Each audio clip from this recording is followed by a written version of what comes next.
시작. 몸은 하나인데 많은 지체가 있고 몸의 지체가 많으나 한 몸인과 같이 그리스도도 그러하니라.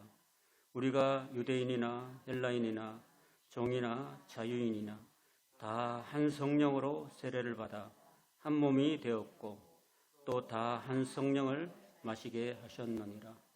몸은 한 지체뿐만 아니요 여럿이니 만일 발이 이르되 나는 손이 아니니 몸에 붙지 아니하였다 할지라도 이로써 몸에 붙지 아니한 것이 아니요 또 귀가 이르되 나는 눈이 아니니 몸에 붙지 아니하였다 할지라도 이로써 몸에 붙지 아니하는 것이 아니니 만일 온몸이 눈이면 듣는 곳은 어디며 온몸이 듣는 곳이면 냄새 맡는 곳은 어디냐. 그러나 이제 하나님이 그 원하시는 대로 지체를 각각 몸에 두셨으니 만일 다 한 지체뿐이면 몸은 어디냐. 이제 지체는 많으나 몸은 하나라. 20절까지 함께 읽었습니다. 그리고 오전 시간에는 1절부터 11절까지 살펴봤는데 우리가 신앙생활을 하면서 신령한 것에 대해서 바르게 알고 바르게 믿어야 된다라고 말씀을 드렸습니다. 여러분, 우리가 교회 다니면서 예배를 드리면서 기도하고 찬송하며 말씀을 듣는 것은 하나님 앞에서 하는 것이기 때문에 영적인 일이고 신령한 일입니다. 우리가 이 땅에 살면서 어떻게 믿음 생활을 하느냐에 따라서 저와 여러분이 이 땅의 삶뿐 아니라 영원한 생명이 걸려있기 때문에 우리는 이 신앙생활을 할 때 내가 제대로 믿고 있는가, 나는 진정으로 하나님을 따라가고 있는가, 아니면은 이상한 악령에 나는 빠져있지 않는가 하는 것을 잘 분별해서 살아가야 된다 하는 것입니다.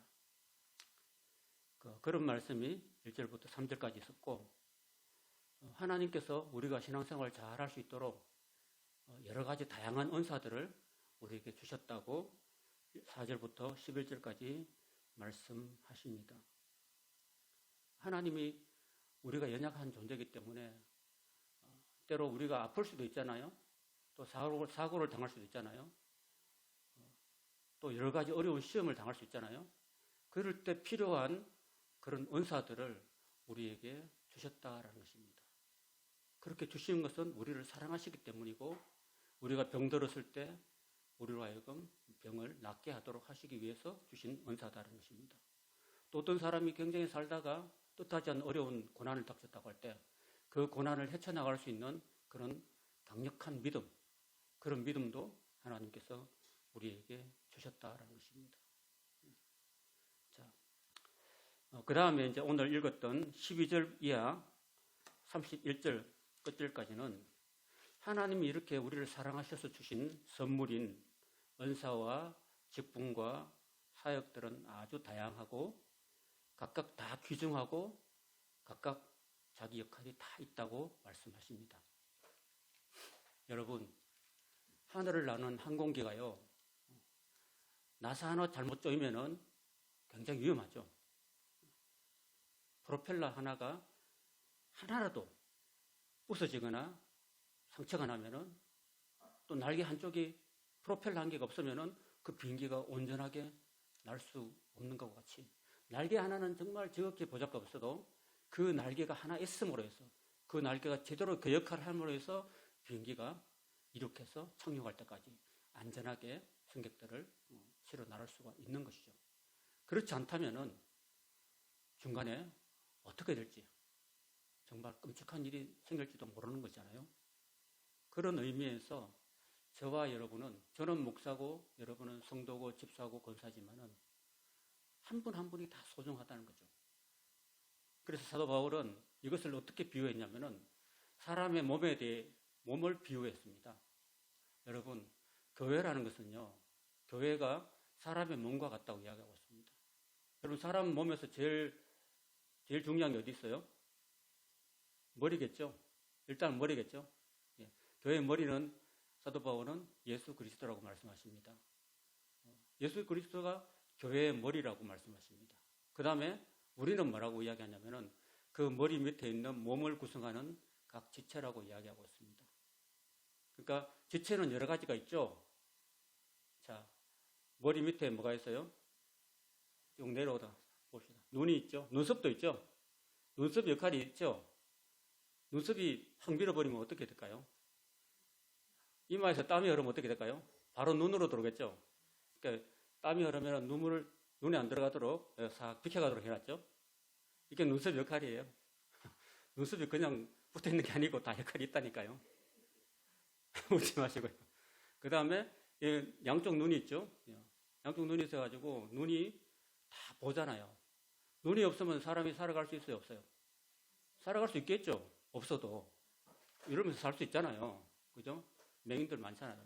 그래도 굉장히 불편하겠죠. 사는 게.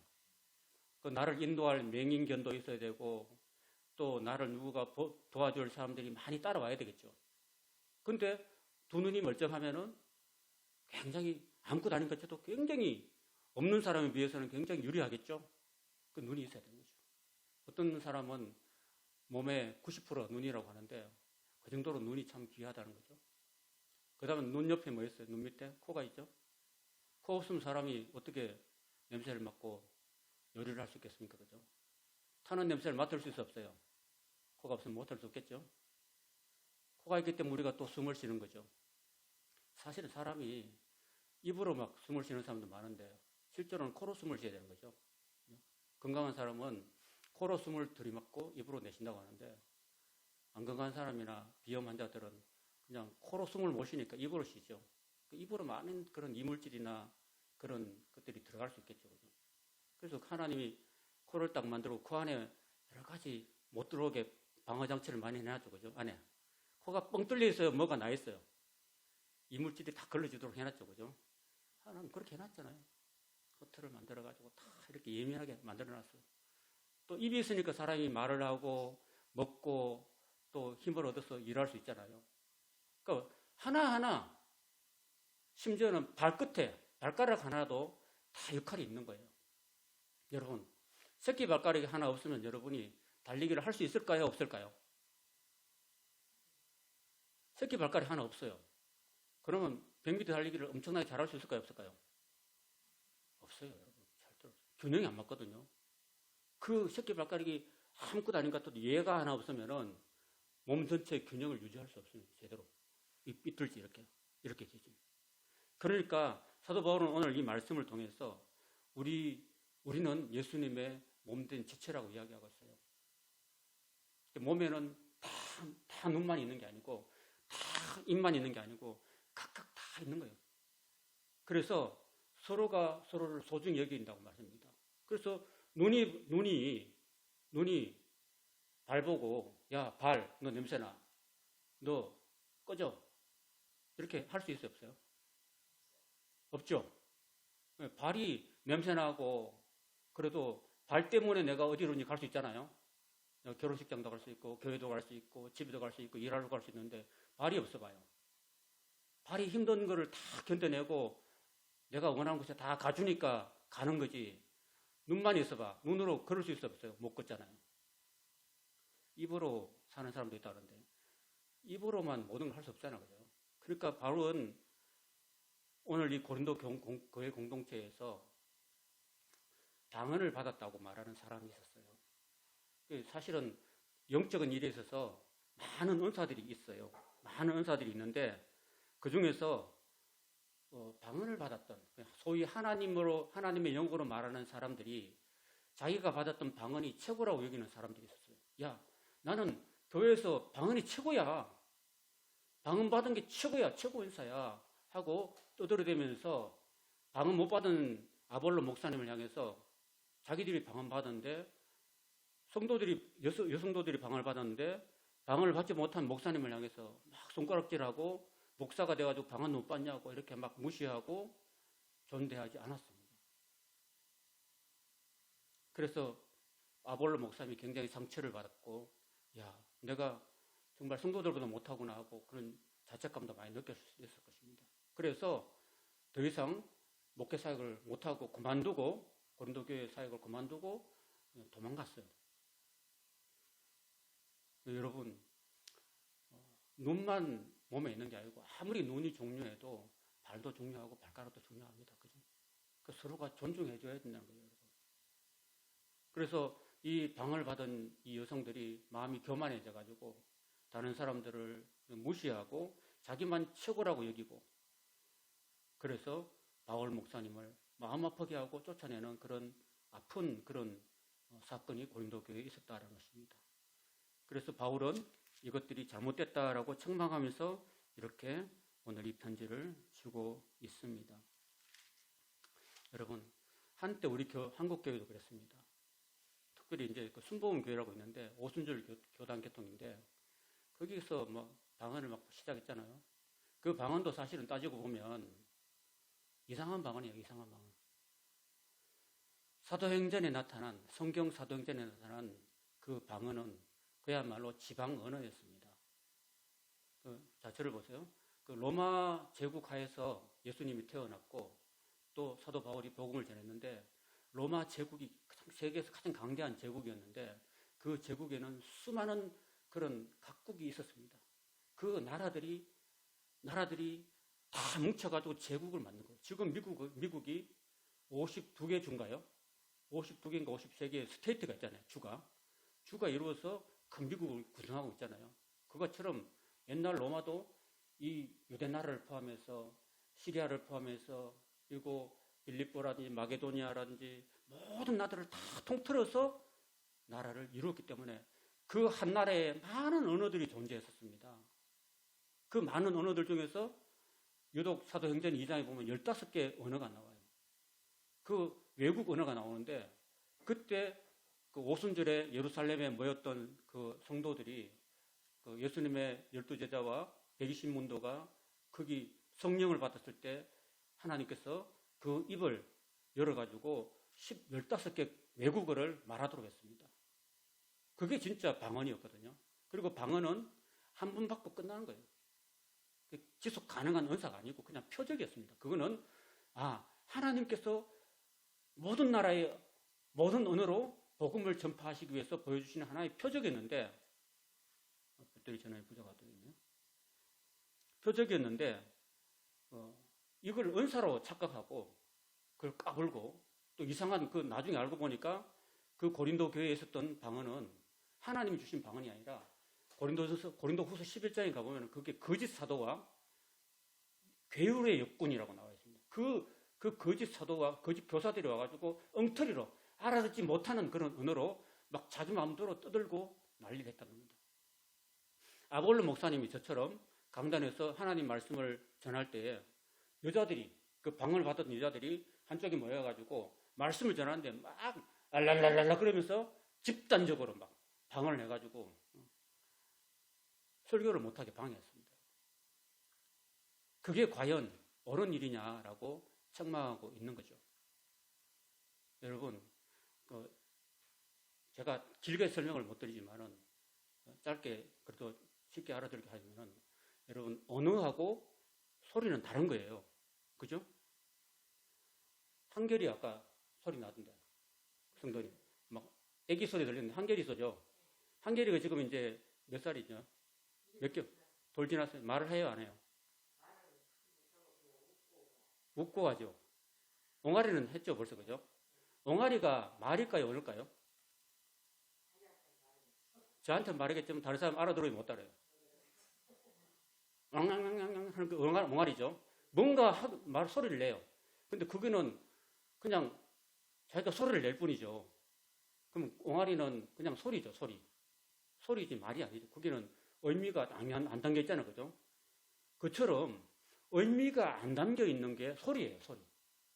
여러분, 기타를 막 이렇게 막 코드도 안 잡고 막 두드려봐. 그거는 시끄러운 소리가 되죠. 근데 악보에 맞춰가지고 딱 연주하면 그거는 의미가 담겨 있는 그런 음악이 되겠죠. 그처럼 언어도 마찬가지예요. 언어도 막 방언을 한다고 하면서 막 랄랄라, 막 사이다콜라, 할렐루야, 막 이런 식으로 아무 뜻도 의미도 없는 그냥 시끄러운 헛소리에 불과한 거를 그때 당시에 거짓 교사들과 거짓 사도들이 고린도 교회에 와가지고 영적으로 말한다, 하나님의 영으로 말한다고 하면서 막 짓거리댔고 떠들이댄 게 그거였습니다. 그걸 오늘 한국 교회가 따라가 지금 하고 있는데 참 심각한 문제가 아닐 수가 없는데 참 조심스러운 일이죠. 이걸 제가 이런 말 하면요, 저는 교단에서 쫓겨날 수도 있어요. 교단에서 제명당할 수 있는데, 이 한국교회 전체가 참 이런 이상한 그런 소리를 지금도 내고 있고, 또 더 심각한 거는요, 불교에서도 합니다. 불교에서도 이런 걸 하고, 이슬람교회도 합니다, 여러분. 이슬람교, 무슬림 그 사원에서 그 사람들 서서 예배를 2시간, 3시간 드리는데, 그 사람들이 막 랄랄랄랄 하는 의미가 없는 그런 이야기를 해요. 이게 심각한 문제입니다. 이런 이야기를 하면서 자기들이 방언을 받았다고 하면서, 여기 아까 오전에 예배에 제가 말씀드렸긴 하지만은 12장 3절 같이 한번 읽어볼까요? 12장 3절 어떤 소리까지 했느냐? 12장 3절 같이 한번 크게 읽어보겠습니다. 시작. 그러므로 내가 너희에게 알리노니 하나님의 영으로 말하는 자는 누구든지 예수를 저주할 자라 하지 아니하고, 그래 돼 있죠. 그죠? 자, 들어보세요. 하나님의 영으로 말한다고 하면서, 방언으로 한다고 하면서, 알아들을 수 없는 말을 하면서 그 사람들이 통역하기를 예수는 저주할 자로 이렇게 얘기했다는 것입니다. 이게 하나님을 찬송하는 소리입니까? 모독하는 소리입니까? 모독하는 소리죠. 그러면 하나님의 영으로, 성령으로 말하는 사람이 하나님을 모독하면 돼요? 안 돼요? 안 되죠. 그런데 이 방언으로 말하는 사람들이 우리는 하나님의 영으로 말하는 사람들이야 라고 자랑하면서 예수는 저주할 자라고 이렇게 하나님을 모독하는 말까지 했다라는 것입니다. 이게 있을 수가 없는 일이죠. 그죠?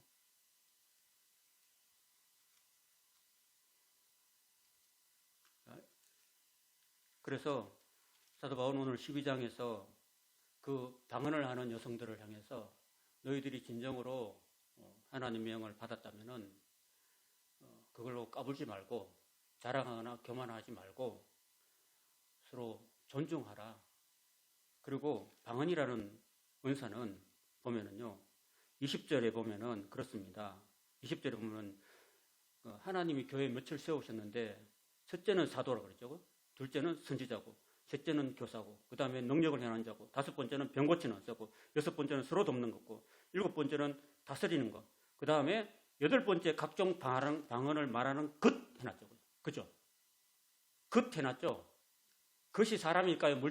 물건일까요? 여러분, 제주도 사람들은 제주 사람 육지것 그러죠. 그죠? 육지것이라고 할 때, 육지것이라고 할 때 것은 사람을 존칭한 겁니까? 사람을 그냥 물건에 하대한 거죠. 그죠? 육지 사람들이 워낙 이미지가 안 좋아가지고 제주 사람들이 육지것이라고 하는데, 이건 마찬가지예요. 바울도 방언하는 것이라고 이야기했습니다. 각종 방언하는 것. 워낙 잘난 척하고 자랑하고 교만하고 하니까 제일 뒤에다 붙였는데 방언하는 것 해놨습니다. 순서가 그렇죠. 제일 중요한 건 앞에 갖다 놨죠. 제일 뒤에는 방언하는 것이라고 만들어놨습니다. 워낙 이 사람들이 엉터리 헛소리를 해대면서 다른 사람을 비난하고 자기 잘난 척하고 있기 때문에 그랬다는 것입니다. 사랑하는 여러분, 하나님은 우리에게 서로 사랑하라고 하셨죠. 내가 좀 잘났다고 해서 교회 안에서 내가 이런 은사를 받았는데 우리 목사님은 못 받았네. 우리 목사님은 진짜 기도도 안 하는가 봐. 이렇게 생각한다든지 스스로 막 우쭐해져 가지고 그렇게 담을 하대하거나 깎아내리거나 해서는 돼요, 안 돼요? 안 됩니다, 여러분. 손이 발들어 너는 필요 없다, 냄새나, 꺼져, 이렇게 할 수 없는 거잖아요. 서로 존중해줘야 됩니다. 서로. 저와 여러분은 주님의 몸된 교회 각 지체인 줄로 믿습니다. 각 지체이기 때문에 여러분, 내가 오늘 이렇게 뭘 하다가 손을 베었어. 서일환 성도님이 귤을 따다가 베테랑이긴 하지만 혹시 실수해가지고 또 다칠 수 있잖아요. 다쳤다 그러면은 손을 다쳤는데 손만 아픕니까? 아니면 온몸이 아파요? 온몸이 다 아프죠? 그죠? 진정 우리가 서로 한 공동체라면은 우리 교회 어떤 한 성도가 어려움 겪고 아픔을 겪고 있으면은 함께 아파하고 함께 슬퍼해주고 또 우리 교회 한 지체가 막 기쁜 일이 있고 경사스러운 일이 생기면은 함께 기뻐하고 함께 축하해주고 함께 즐거워해줘야 되는 것이 한 몸이죠. 그 교회라는 것은 그런 함께 기뻐하고 함께 즐거워해야 되는 사랑의 공동체인 줄로 믿습니다. 그럴 때 교회는 아름다운 공동체가 되고 사랑의 공동체가 되어서 머리 대신 예수 그리스도를 기쁘게 하실 줄 믿습니다. 우리가 너무 잘난 척하지 말고 또 그리고 너무 또 막 기죽고 있지 마세요. 아시겠죠? 교회는 부자들만 막 고기 쳐들고 다니고 가난한 사람들은 막 고기도 못 들고 다니는 게 아닙니다. 우리는 예수 그리스도 안에서 동일한 그런 핏값으로 사신받은 그런 값비싼 값으로 살 수 없는 그런 귀한 존재인 줄로 믿습니다. 여러분, 저와 여러분을 위해서 하나님의 아들이 죽으셨다니까요. 하나님의 아들 예수님이 하늘나라 보좌 영광 다 버리고 낮고 낮은 이 땅에 오셔가지고 저와 여러분 같은 사람들을 살리시기 위해서 자신의 목숨을 주셨다니까요. 자신의 목숨을 주시고 그 핏값을 지불하시고 저와 여러분을 사셨다니까요. 그래서 저와 여러분 예수님의 보배로운 핏값으로 산바된 존재라니까요. 그러니까 저와 여러분은 누구든지 간에 그가 부자든 가난한 자든 그가 남자든 여자든 동양인든 서양인든 간에 누구든 간에 어떤 신분이든 간에 예수님 앞에서는 동일한 소중한 존재인 줄 믿습니다. 그렇게 여러분 스스로를 비하하지 마십시오. 한번 따라해 볼까요? 나는 주님의 사랑받는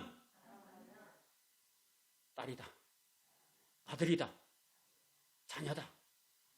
그러니까 여러분 생명을 소중히 여기시고 여러분 이 땅에 살면서 나를 소중히 가꾸시고 내가 소중한 만큼 내 이웃도 소중하고 나를 아끼듯이 이웃도 아끼고 나를 위해서 생명 주신 예수님께 내 생명도 드릴 수 있어야 그게 가장 귀한 그런 헌신이에요. 오늘 예수님의 사랑을 다시 한번 깨달으시고 예수님이 저와 여러분을 위해서 몸 찢어 주시고 피 흘려 주셨습니다. 그걸 꼭 기억하시고 그 몸과 피를 먹고 마신 우리는 우리 안에 예수님의 생명을 모신 것 같습니다. 그 예수님의 흘리신 피와 찢으신 몸으로 인하여서 우리는 영원히 죽을 수밖에 없는 존재였지만 이제는 영원한 영생을 얻는 존재가 되었음을 감사하고 찬양합니다. 한 주간도 주님과 동행하시는 여러분이 될 수 있기를 축원합니다. 아멘.